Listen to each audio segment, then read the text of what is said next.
Early morning of Saturday, me and my nephew ride a bike going to Montalban. And here we are. Namamasyal tayo dito sa Wawa, kung saan naririto ang dam. At kami ay dederecho sa Elmer's Peak. This is the old Wawa Dam. Tingnan mo, oh. Every time na pupunta ako dito, kahit ilang beses, lagi-lagi or kahit araw-araw, hindi mo pagsasawaan ang scenery na makikita mo dito. Yung kapaligiran niya, and of course, yung mga rock formations, and yung mga towering na rock formation na yan, nako, napakaganda. Bukod sa Wawa Dam na ito, ay dito mo rin makikita or dito nagmumula yung paanan ng mga bundok na karaniwang inaakyat ng mga hikers. Yung Mount Pamitinan, Mount Binakayan at yung Mount Hapunang Banoy at kung ano-ano pang bagong bukas na bundok dito sa Montalban. So, ito na yung daanan. Kitang-kita yung Mount Binakayan. Tayo ay nasa pinaglalaban na. Ayan ang ating daanan. Maputik, madulas. Aray ko. Wala na bigla si Kuya sinusundan natin. Yan ang aming daanan. And matatanaw na natin dito. Nasa taas na kasi kami. Yung dam. Ilog. Yan yung ilog. At nasa taas doon yung campsite ni Balakbak. Tanaw pa dito yung bahay ni Balakbak. Ayan guys, maririnig nyo yung bangka. Ayan, dadaan yan dyan sa ilog na yan. Papunta doon sa Inyigan. Ayan. Napakalaking puno dito. Ayan o. It's very big. Ilang century na kaya to? Yan siya.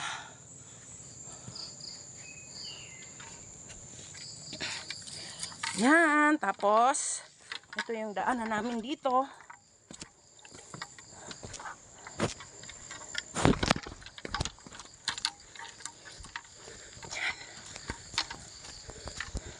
Itong dinadaanan papuntang Elmer's Peak.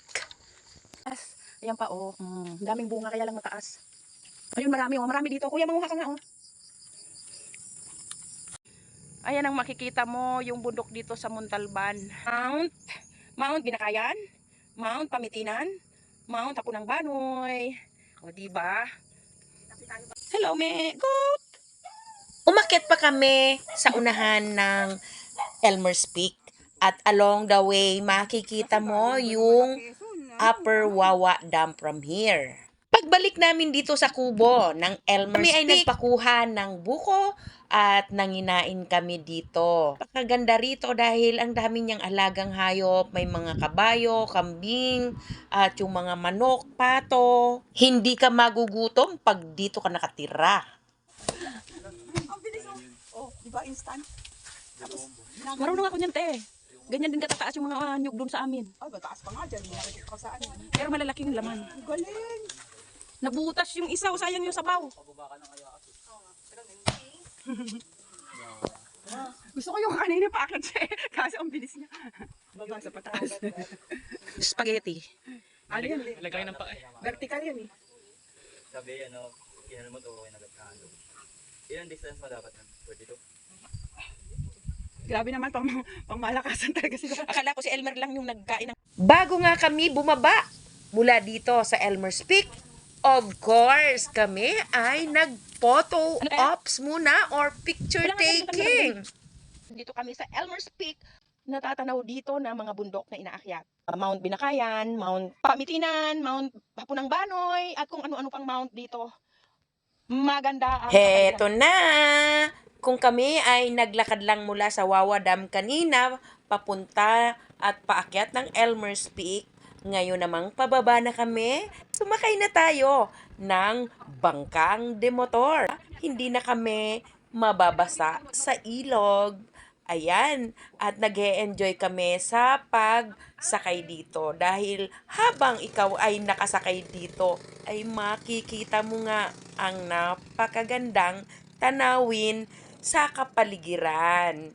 Napakagandang tunay ng lugar dito sa Montalban. Kung kayo ay hindi pa nakakarating dito, maaari kayong mamasyal dito para inyong masaksihan ang lahat ng mga ito in person.